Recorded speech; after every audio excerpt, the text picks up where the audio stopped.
I have the really cool job of taking this wonderful modeling information out to our city and town decision makers, our state agency, boots on the ground, staffers who are using this modeling information, modeling tool to make informed decisions and advance projects across the state.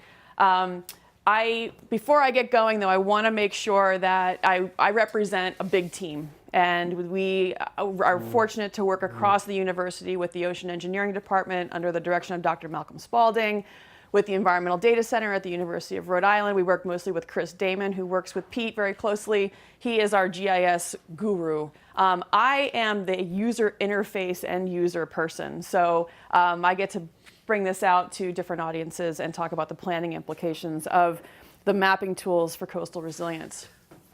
Before I get into the actual software and online tool, I do a lot of public presentations and messaging on making sure different audiences take this topic seriously. I think you guys are already in the mix after hearing Brian's talk and also just seeing what you've seen down here in Watch Hill. But the message that we really put out is to know your risk so that you can make an informed plan and take action. And to remember past floods because they will happen again.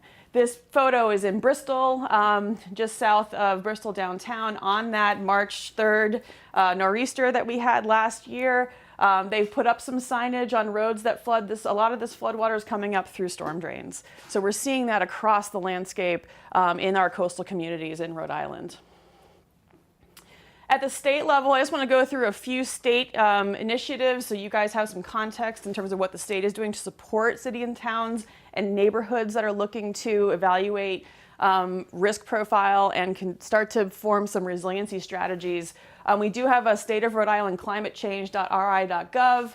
Our governor has hired a state resiliency officer, and we do have a resiliency plan for the state that was released last summer in 2018. So the state has really, there's been a lot of good collaboration among different state agencies to make sure that we have our ducks in a row and all of the modelers talk to each other, all of the emergency managers are talking to each other from different agencies so that we have this sort of collaborative spirit across the state to move forward with not only coastal resiliency, but climate change adaptation and resiliency across the whole state. Whether you're talking about coastal hazards, riverine hazards, heat island effects, vector-borne diseases with tick populations, that kind of thing. There are sort of broader topics that relate to climate change impacts that different groups around the state are monitoring, and this is all brought together in the Resilient Rhode resiliency plan.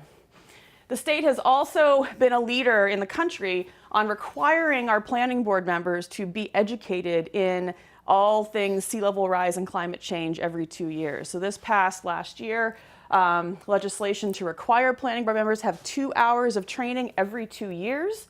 And from that, Pam Rubinoff in my office led a grant that we received from the governor's office to create 6 modules, 6 10-minute video modules to train planning boards on sea level rise, coastal resilience, managing stormwater, adaptation. It kind of goes from climate change 101, mapping tools, infrastructure, and we've brought in speakers from across the state, planners, mayors, Dave Valley from the National Weather Service to be our speakers in this.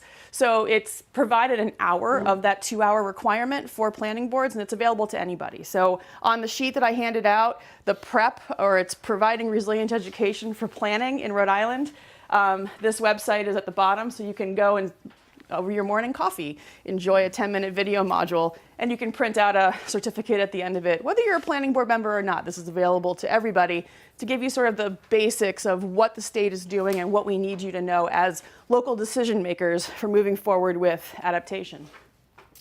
The Coastal Resources Management Council, as Brian mentioned earlier, has also, we've had historic plans and monitoring that's been going on our coastline.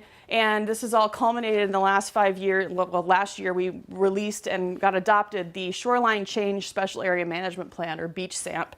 And that has been a collaborative effort between the CRMC and the University of Rhode Island.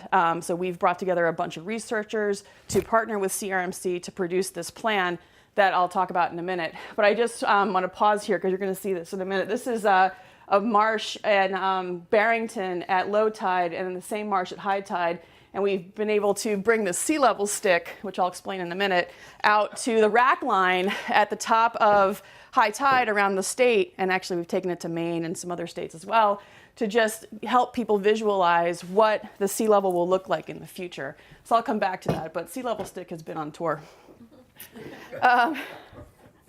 So the Shoreline Change Special Area Management Plan is hosted on the CRMC website. We also have a site called beachsamp.org that has a lot of the videos and stakeholder engagement process that we've gone through over the last 5 years. Brian's been a featured speaker at many of our Beach Samp stakeholder meetings, but we've culminated this into 7 chapters that summarizes the risk profile of the state of Rhode Island, all 420 miles of coastline. We've mapped and modeled it for storm surge, coastal erosion, and sea level rise. We've developed a new process by which permit applicants who have to get a CRMC permit are required to go through a risk assessment for their proposed development as a condition of their permit. The permit process doesn't tell the applicant what to do about it, but it's an information and education process that if you're looking for a permit from CRMC, you're going to have to document your risk, your level of risk from these coastal hazards that we've been mapping and modeling for the last 5 years. And we think we're the first state in the country to do this. It is now adopted. It's now part of the Red Book, our coastal management program, and it's now law as of the end of last year. So that's one of the innovations. The other innovation of the Beach Samp are these mapping and modeling tools that I'll share with you. The planning boundary for the Beach Samp, the Shoreline Change Stamp, Brian's already educated you on what a return period is. So it's a 100-year return period storm, which is about the same water level as Hurricane Carol, 1954, plus 7 feet of sea level rise. So we have maps and map coverages that show different storm events, and then storm events plus different sea level scenarios. And then we have the sea level scenarios on their own. But this blue blob around the state represents the land that will be covered by a 100-year return period storm plus 7 feet of sea level rise. The permit process is a 5-step process. I'm not going to go into a lot of detail here because you have Janet Friedman from CRMC coming in a couple of weeks, and she can talk to you more about the details of this. But the punchline is the applicants will complete a coastal hazard risk assessment as part of their permit application.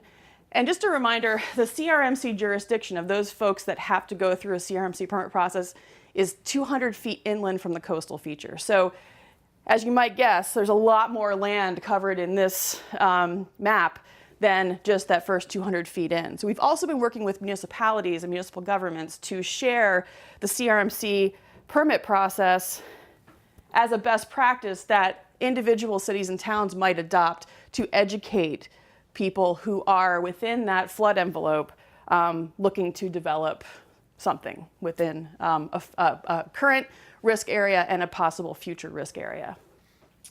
So through this process, we've developed this mapping toolbox. Past mapping tools that we've had to work with include the FEMA maps. And one of the drawbacks of working only with FEMA maps is that FEMA maps, the Federal Emergency Management Agency, to get away from my acronym soup, flood insurance rate map is a FEMA firm. FEMA firms dictate what you pay in flood insurance. FEMA firms do not show future sea level scenarios. It's only based on past storm events. So we have, from our Rhode Island Emergency Management, they host a mapper that shows the FEMA firm maps. We also have long-term coastal erosion monitoring, and those maps are available through our Coastal Resources Management Council. The maps that we've developed in the last 5+ years to show future conditions include STORMTOOLS, which I'm going to show you today. We also have, we're one of the few states in the country that's actually modeled the entire Rhode Island coastline for marsh migration. So the SLAM is an acronym for Sea Level Affecting Marshes Model. So we've shown 1, 3, and 5 feet of sea level rise and what this will do to our coastline in terms of marsh migration. Where do those salt marshes want to move with different sea level scenarios? What marshes will go away from being permanently inundated and flooded in place? What areas can accommodate future seawater that will then evolve into future marsh? that's captured for our entire coastline in Rhode Island. And then we, as Brian mentioned earlier, we have a tool called My Coast, which is a photo bank. And I'm going to ask you guys to load this on your phones if you're willing this weekend and try to take some photographs out here, because the last photos that we have of the Watch Hill area on My Coast, Rhode Island right now are from 2015, 2016. So we need some updated photos. But I'll talk a little bit about that in a minute. Yeah. All right, so storm tools. What is Storm Tools? Storm Tools is an online mapper that illustrates sea level scenarios based on a terrain model that Rhode Island has that is higher resolution than most other states have. We were flown in 2011. We have a very high resolution digital elevation model that represents LIDAR. It's I don't know, it's a way to map you can probably talk in more detail about what LIDAR is, but the Army Corps flew the whole state, took pictures of our landscape, converted that into a digital elevation model, and we've been able to project these sea level scenarios on a very high resolution. So when Pete showed you the lines that of the boundaries of these sea levels that line up pretty well with what we're seeing in our recent storms, it's because we have a really high resolution tool in our hands. So we've been able to ground truth these levels with actual storm events, and it's lining up pretty well across the whole state, not just here in Watch Hill. What the interface allows you to do is turn layers on and off, and I'm showing here 1 foot of sea level rise is in that yellow as sort of a boundary between the waters, the mean higher high water's edge, and that 1 foot in, which you see with a kind of standard, I'll use the term moon tide as the slang. And then that 2 foot of sea level rise, 3 feet of sea level rise is the next darker blue. And then we have 5 feet and then 7 feet. We do also have layers for 10 and 12 feet, which I did not show here today because we're learning from getting feedback from different municipalities that 30-year mortgage time frame, the 20-year comprehensive plan, is what's resonating with our cities and towns and planning at the neighborhood scale. When we're talking about roads, bridges, wastewater treatment facilities, the 2100 time frame is very important. So that 10 and 12 foot scenario is being used by DEM, by Rhode Island DOT, and other agencies dealing with big infrastructure. So Brian already talked about this, but I just wanted to drive home that when we first started the beach stamp process, CRMC's policy was 3 to 5 feet by 2100. And the projections have changed 3 times since we started that project. In 2012, we had new numbers that told us about 6.5 feet by 2100. I think we're at 2 feet by 2050. And then in 2017, the projections changed again, and we're now looking at 9.5 feet by 2100 and 3 feet by 2050. And CRMC decided that, yeah, instead of committing to one number by a certain year, let's just say whatever the NOAA high curve tells us is what we're going to follow as a state. So when NOAA comes out with the new numbers that represent the best available science and the monitoring information that's coming in from the ocean monitoring systems, we can refer to this regardless of what the number is. We know that NOAA high curve will represent the best available science that the state is committing to. So from this, and as a communication tool, I developed the sea level stick. This is, I think, 3 or 4 years ago to just illustrate. The gold numbers represent the 2012 numbers that I used when we started this process, and I used black Sharpie to write in the 2017 numbers. So to illustrate the 2050 scenario, and you can hold this by a debris line or a rack line when the tide recedes to show what the water level might look like in the future. And Brian, you used the eye level as 5 feet, so that's here it's about it's a good way to sort of gauge it, but also to visualize it here. 2050 scenario was almost 2 feet when we looked at the 2012 numbers, and that changed in 2017 to 3 feet here. So now with a 30-year mortgage, we're looking at this scenario across the landscape. So this is it's been helpful. I have a sea level stick 2.0 being developed in my living room with PVC. I have 12 feet of PVC pipe. We're trying to see if the paint works and all that stuff. But and you take that off of the high tide mark? Yes. So whenever I see the rack line, right, exactly. we hold it at the edge. to illustrate what it might look like in the So future. if we were standing out on Fort Road, Yep. we know where that rack line Yeah. is. Right. And that's where we're gonna be. Right. Get some hip waders on and Yep. get out there. Yep. The front door of the 2-room is 6 feet above sea level. Above sea level, not above mean high water. Right. Just to give you a Right. And you've sandbagged that multiple times. yeah, the Carol, it filled with water. Okay. I think having those frames of reference, oh, sorry. The whole restaurant? The whole restaurant, yeah. Having those frames of reference and having also those places where we can monitor over time is really helpful to try to start to figure out where adaptation strategies could be employed, right? So having the I think neighborhood scale, Watch Hill Fire District scale, place-based planning in place so that you guys know all the different trigger spots that might, be problematic is really important. And this is all meant to help you figure out where those trouble points might be in the future. 3 feet of sea level rise, I think we go back, this whole parking lot area behind this building, 5 feet goes across the street, 7 feet is not really a game changer, but the 3 to 5 feet in this area is a game changer. And will shift how this whole neighborhood looks in the future. So it's something to think about and monitor with these different storm events. And that's 2050. Yes, Except that parking lot's the wet, darker blue. Yep. every month. Right. Yeah, it's getting to us quicker. Yeah. So you've seen these graphs. This is from the, Pete's already showed you this. This is from last March's nor'easter. My punchline is here that we have a predicted water level in blue, the verified water level is in green, and we're seeing consistently that the verified water levels are coming in higher than the predicted water level. So that's something we're also paying attention to in trying to get people prepared for higher than predicted water levels on the landscape. And here I did this screenshot from yesterday. This is from the Newport tide gauge, not Montauk or Newport or New London. But you can see it's already tracking. The preliminary numbers are coming in higher than the predicted. And so it'll be interesting to see the gap between the blue line and then what becomes the green line as you guys go through another couple high tide cycles in the next 24 to 48 hours. And what you're monitoring there is just normal tidal change. So the predicted is slightly less than what it's actual, and without any factors that could change. Well, we know that there's a supermoon tomorrow night, and we also know that there's a storm event coming up the coast. Okay, but even those, the predicted includes those in there.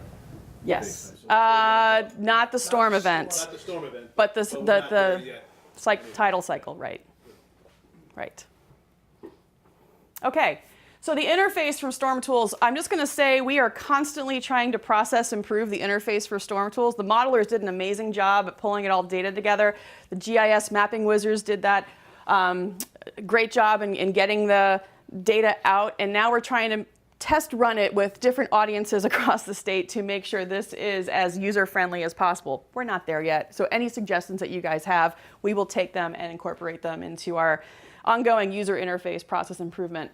But when you come to the STORMTOOLS page, you can click a STORMTOOLS for Beginners, which is, I'll show you a couple screenshots from that, encourage everybody to start there. Advanced STORMTOOLS gives you individual maps for individual sea level scenarios with different storm events. So if you want to see the range of what a water level could be based on a storm coming up the coast, and you don't know if it's going to land as a 25-year return period storm or a 100-year return period storm, you can look at these maps to just compare and contrast what the water levels could be in the future. And then we also have, for our GIS nerd community, we also have the actual shape files of these layers on RIGIS for download for using in use at a desktop GIS level. So if you have any students or working with the town or anybody else who's using GIS, we have all of this information available for download online. There is a white paper also available for download on the website if you really want to get into the nitty-gritty of how these numbers and how these coverages were generated. There's a white paper I will point you to, and I will leave it at that. We've also been able to create some tutorials using this new tool called a map journal that our ArcGIS Online software allows us to generate, where we have a narrative panel that you can just scroll through here, and we have photographs coupled with some of the water levels from around the state, to just, basically do this kind of talk through a self-guided tutorial that you can do online. This hasn't been updated in a while, but we're continually trying to get students engaged in this to update this tool for folks, so you have a logical guide to do self-training. We've also been able to capture in this map journal format a narrative that shows what we've seen in the past in terms of historic storms. So this map journal, you can see there are a bunch of tabs over here that show the number of pages. We have historical photos. We brought in a storm track of the 1938 hurricane, and you can scroll through this and see place-based. I think we have Misquamicut in there from Hurricane Carol. Other historic photos combined with the mapping tools to drive the point home of what we've seen in the past on Rhode Island's landscape. This really helps us in communicating with different audiences that we've seen these water levels before. We show these maps. They tend to scare people, and people feel a little bit helpless, but we've recovered from these things in the past. The idea here is to educate audiences so that we can make informed decisions, not be caught off guard by these storm events in the future, and also consider how our landscape might change and what values we place on different assets in our landscape. So here we go. Here's a screenshot sequence of the Watch Hill area. Pete's already showed you the 1 and 2 foot of sea level rise coverages for the Watch Hill area. We can add 3 feet onto that, which is a little bit of a game changer in terms of crossing the street in this area. When we go to 5 feet, and this is currently predicted for 2065, that increases the envelope a little bit. We can also think about the 5 foot scenario as 2050 under a moon tide. Because these tidal cycles are coming in at higher than predicted, we want to try to figure out how to prepare people for that highest water level that might happen a few times a year, but not on a regular basis. We're using the messaging on 5 feet in that way as well. 2050 under, 4 or 6 times a year moon tide scenario. And then 7 feet of sea level rise increases the envelope a little bit more. You can also, with these coverages, click on any point in these blue blobs and get a pop-up box that tells you the water depth. And it'll be a multiple, you can scroll through and see the water depth at 3, 5, 7 feet of sea level rise to envision that. You can also just add it to the spot elevation of where you're standing. Whoops. It seems a little surreal. I mean, stop and look. And this is why we're coupling it with the photographs, with the monitoring that we're doing in places like Watch Hill, Portsmouth, Wickford, Providence, to show that we're seeing these water levels from different storm events. As Brian showed, this is equal to the 4 foot of Sandy is equal to a 3 to 5 foot of sea level rise that will be daily in the future. So it is meant to empower the decision makers to figure out what values you guys, what assets you value in the landscape. This is the next sequence shows a 100-year return period storm. So this is equivalent to a Hurricane Carol. So these storms can happen this season. This is with no sea level rise. So this is what the coverage looks like. And this box illustrates how you can click on the blob and get the water depth at that ground location. So we've taken the digital elevation model and done the math for you so that it will show that at this location back behind this building, there will be 8 feet of water over your head during a Hurricane Carol type 100-year return period storm. So right out there. Right out there. Yes. Yes. Pawcatuck Avenue's gone.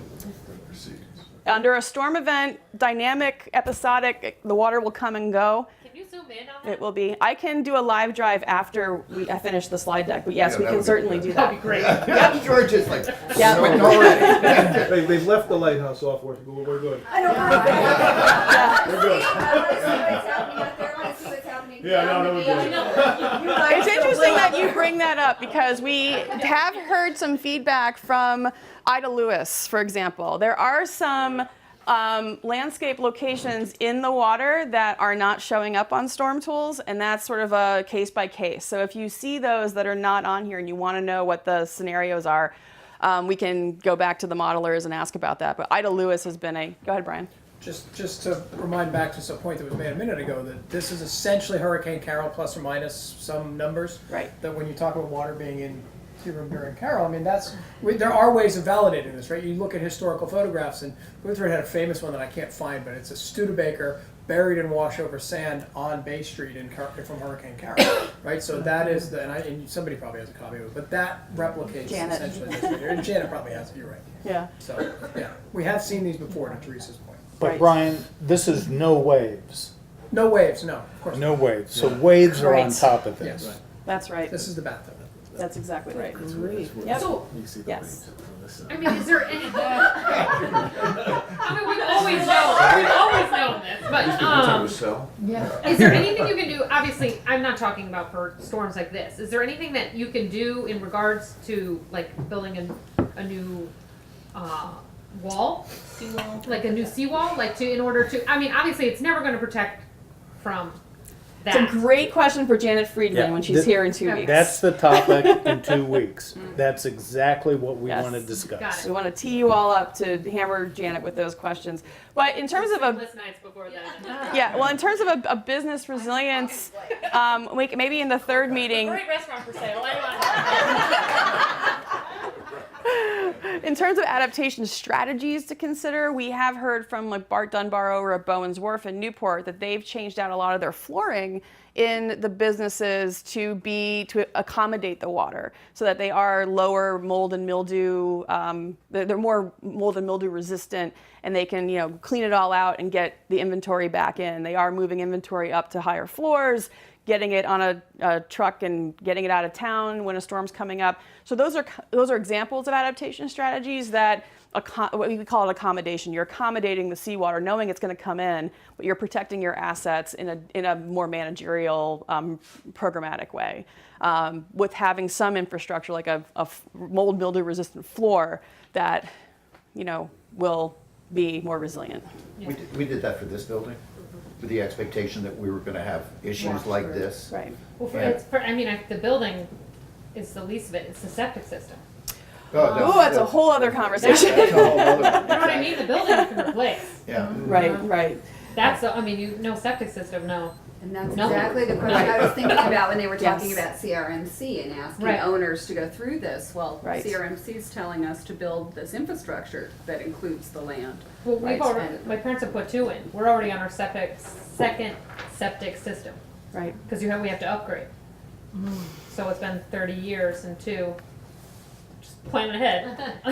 And I think that's another good conversation to have with Janet, and also consider maybe having DEM talk about sort of septic, future of septic system design, and at what breaking point or trigger point do we have to say we can't flush a toilet here, this is not the right place to build or maintain our assets. So as we're learning through these outreach discussions, we have more questions than answers, and this is the dialogue that will help us problem solve this in some way.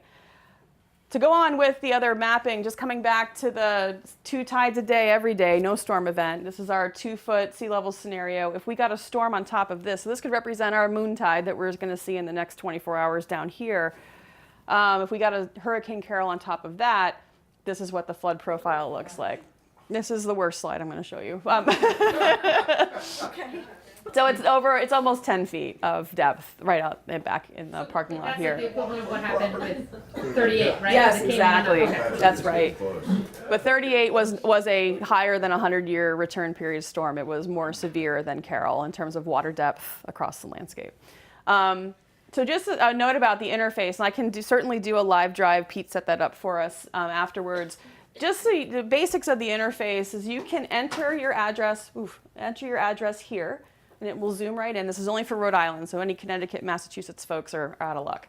There are other tools you can use, but they aren't as high-res and awesome as this. So there's individual layers. It will just say, will 1 foot of sea level rise affect my property? So there's 1 through 12. And then, is my property vulnerable to a 100-year storm or 1% annual chance, as Brian shared? And how deep will the water be? And then we did is my property vulnerable with a 100-year return period storm plus 2 feet of sea level rise. And that is all we've kept. We've kept Storm Tools for Beginners that simple, to say what is possible today in these storm events, and then be able to illustrate what the sea level scenarios are. And this is really simple in terms of just clicking these on and off. There's a legend button that you can click to get the legend that I showed you in the first slide, this one. So that'll summarize that, and you can do screen captures and share them like I have today. Okay, just a quick note about the FEMA maps, and this is some other mapping tools that have been produced for the state. Because the CRMC has taken issue with the accuracy of the FEMA maps and the concern that the FEMA maps do not project sea level rise scenarios in the future. The state has developed what are called STORMTOOLS design elevation maps. And Brian said the planners really want to know what number, what level should I build to in the future. The state has developed those maps for you. So looking at the FEMA map, and I'm taking this screenshot from our Rhode Island EMA website, where you can see here we're in an AE12, so base flood elevation is 12 feet above, is it NAVD or mean sea level? NAVD. You guys are fluent in datum, so you know what that means. The maps that the state has produced in terms of STORMTOOLS design elevation, if we look at a 5-foot sea level scenario, so we're looking at 2050 to 2065 is the 5-foot scenario. That same location, the STORMTOOLS design elevation is projecting almost 18 feet. So 12 feet currently by FEMA. Whoops. Here, 12 feet. And we're going to, if we're at 2050 to 2065, we're looking at 18 feet as that base flood elevation to build from. So this information is being used in that permit process to educate property owners who are seeking a permit when they ask, what level should I build to? This gives you a target number. You choose how your design life or how far you want your asset to last. And you can have this number available to you to make an informed decision. The higher you go, the lower your flood insurance will be. So that's one of the benefits of going higher.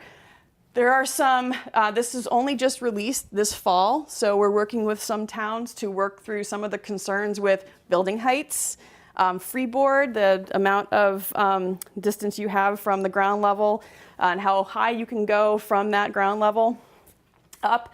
And concerned about community character. If you have some buildings that have elevated and some that haven't, what does that do to a neighborhood, kind of the urban fabric of a neighborhood? So those kinds of dialogues and discussions are emerging from the release of this data. Go ahead, sure. So the FEMA map that you showed that influenced the insurance rates, the flood insurance Yes. rates, so those goalposts will be moved from information from you, so to speak? So FEMA's FEMA. And the building code for the state of Rhode Island references FEMA. So FEMA still rules the roost in terms of what you're going to pay with flood insurance. So they designate the V zone? Yes, correct. Okay, and Correct. where your rates are affected per zone? Correct. And It's- so they'll just change as necessary? In terms of how FEMA evolves, we have no idea. And they keep kicking the can down the road in terms of reauthorizing our flood insurance program for the country. But the state has decided to move forward in providing this information to permit seekers to educate you, knowing that your FEMA flood insurance rate is going to be dictated by the feds. But do you have to build right now? Is the code, is it 13 feet above? If that, whatever your BFE is as defined by FEMA at your location, and you get that from your building official. Down along the shore here? Yep. It's 13 feet. Yep, 12. Pasadena is a great place to walk and see the history of those regulations changing. So you'll see houses still on the earth, and you'll see houses that look like, you know, New York apartment buildings. Yeah, but that being, And everything in between. and that being said too, but I think that the perfect example of the house that you're referring to is not, you said 18 feet in a Right. certain scenario. Yep. I mean, if anything, it might be, you know, good 10 feet, but another 8 feet on top of that, that's high. If you want to reduce your risk, go ahead, Brian. It's not ground level, that's against NAVD 88. Correct. So if your ground is at 10 feet, you're 8 feet above that to get to 18 feet. Thank you of for that base flood. clarification. Let's say It's my, not- Depends on where you're at. If you're at sea level, then it's 18 feet in the air. yeah, How because much did you my, raise the yacht club? I think that was raised, Eight. not enough. And I think they went Enough. extra. Yeah, 10 or right? 12? We pretty much have no ground level underneath that, so. And it seems like it's getting lapped at right now. I mean, we have times of where it's getting up to the top of that deck, yeah. So I just have a couple more slides left, and then we can do a live drive. No, that's fine. These are great questions and great. This is the kind of discussion I think we wanted to inspire today. Just so you guys can find these online, there is a tab under the Storm Tools tab of beachstamp.org that says Storm Tools Design Elevation Map. So if you're interested in a place, we can also go there today and look at the different target numbers for different sea level scenarios. So this is hot off the press. We just released this a couple months ago. The Storm Tools Design Elevation team, made up of Malcolm Spaulding from Ocean Engineering and Chris Damon from EDC, have been doing a roadshow to explain these maps to people. And Janet Friedman is also fluent in these maps, so she can also walk you through how CRMC is going to be using this information for coastal management going down the road. Just a couple more slides here. We had a really talented MESM student provided to us by Pete a few years ago do an assessment of all the E911 structures. So every point in the land in Rhode Island has, back when we had landlines, had an E911, emergency 911 address in the state police system. We have dots across the whole state of those structures in the state E911 system. She did a density analysis overlaying this with the 7-foot sea level rise under a 100-year storm to see where the hot spots are of high density developments across the state. So we have Misquamicut and a little bit of Watch Hill over here, Matunic, that Narrow River, Wickford, Newport, Warwick Neck and Connecticut, and then Barrington and Warren is in big trouble. But behind the hurricane barrier, if the hurricane barrier is not down, that's a whole other story that don't have time to go into today. And then Island Park. And these are kind of areas that we've been focusing resources on to help these communities figure out what's going to happen in the future. So we are evolving into this Coastal Environmental Risk Index project for the whole South Coast. We've already completed it in Charlestown as a proof of concept. We're currently funded to finish the South Coast and do Narragansett, South Kingstown, and Westerly. So this is right now emerging. We're hoping to get the modeling done by the end of February to share with you guys. So it might time up really nicely with that March meeting just to share some punchlines from that. But this gives you, there's another map that accompanies this that has those dots colored, the structure dots from the E911 database colored with a damage function, moderate to extreme. We've kind of backed off from that a little bit after the municipality said, you know what, we really don't want individual property owners coming in with the red dot saying, what are you going to do for me? So we did more of a broad brush heat map showing if a single story building, based on the Army Corps of Engineers building classifications, a single story house with a basement, which is considered to be one of the most vulnerable structures we have in the coastal landscape, was built on every pixel of the town of Charlestown, this is what the risk profile would look like. Under 100-year storm, Hurricane Carol, no sea level rise, the dune here is eroded, and then 7 foot of sea level rise, the dune's eroded, and shows the inundation. So the blue areas, the change here is that these are permanently inundated with 2 tides a day every day. So inundated by 2100. And the rest of it shows the moderate to extreme risk of that structure on the landscape. So this is sort of new, also a new project that is evolving as we go. And there are a couple of technical papers that are available if you're really into this stuff and want to read more on it from the Beach Stamp website. The last two tools that I want to share, we've taken Storm Tools, the SLAM maps, the other mapping tools that we've had in development the last few years, and we call this now the convenience store for coastal risk mapping. And it's called our Rapid Pace or Property Assessment and Coastal Exposure tool, where you can enter your address by using this little icon here and go through to find out what your CRMC water type is, what your wetland situation is, as shoreline change erosion maps, the 3 foot of sea level rise scenario, which represents the 2050, 100-year storm, et cetera. So it provides the individual property owner with a tool, and we also have a template worksheet that you can go through as a property owner to document, which you might want to do for your property, your risk profile, and it gives you, instructions on how to pull in different maps into this. So we have a sample report here that shows how we did this for a model address. So this has just been a way for us to get more at the property scale and get people more aware. It's all about education right now and helping property owners understand what the risk profile might look like in the future. And the last tool Brian's already talked about a little bit, and I hope you will all put this on your phones. It's available in the App Store, whatever device you're using. But this is My Coast, Rhode Island. We're one of, I think, 9 states that have My Coast. You guys will see Janet Friedman in a few weeks, but she was our King Tide reporter in this example from Portsmouth.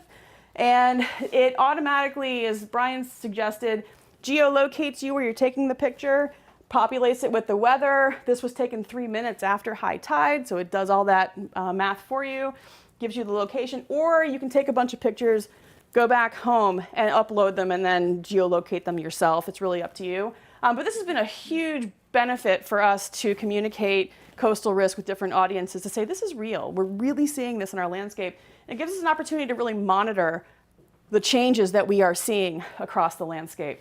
We have also worked with the coders to get a button on here that allows you to pop over to STORMTOOLS to see what the different scenarios could be under a storm situation. So we're really pretty proud of this, and also we're using it on a regular basis. So as Brian said, we both got emails, because we have the apps on our phone, we both got pinged to say, hey, there's a storm coming, get your cameras out, but be safe about it. But get out in the landscape and take some photos. And as I mentioned, Watch Hill hasn't had updated photos loaded since 2015, 2016. So we would love to have someone take this on in the next couple of days. Dave Prescott's usually pretty good about getting out there. You've uploaded some photos, so but we're always looking for more photographers. Does this also tell you what the what the water level is at that moment? Yes, in time? so there is a link here Right. to your closest tide gauge. In this case, it was Portsmouth, so it's Fall River. But yeah, water level not yet available, closest high tide predicted. So it's all, we try to make it as integrated as possible so you have that data available to you. And since it's going to be raining cats and dogs or icing tomorrow, Yeah. you could also go out and photograph the rack line, like the debris in the parking lot, the next day, and that is a valuable photograph as well. It Very doesn't have to helpful. be, hey, the water's here. It's, hey, look, there's the debris from that storm. You Right. can get out afterwards, you know, or there's the ice line from the storm on Monday morning. Yep, exactly. So I just leave you with this, again, reminder, know your risk, make a plan, take action. You guys are already doing this by knowing your risk, having this conversation. And I'm happy to do a live drive of STORMTOOLS if you want to zoom in, sure. And I'm happy to take any questions that you have. Thank you.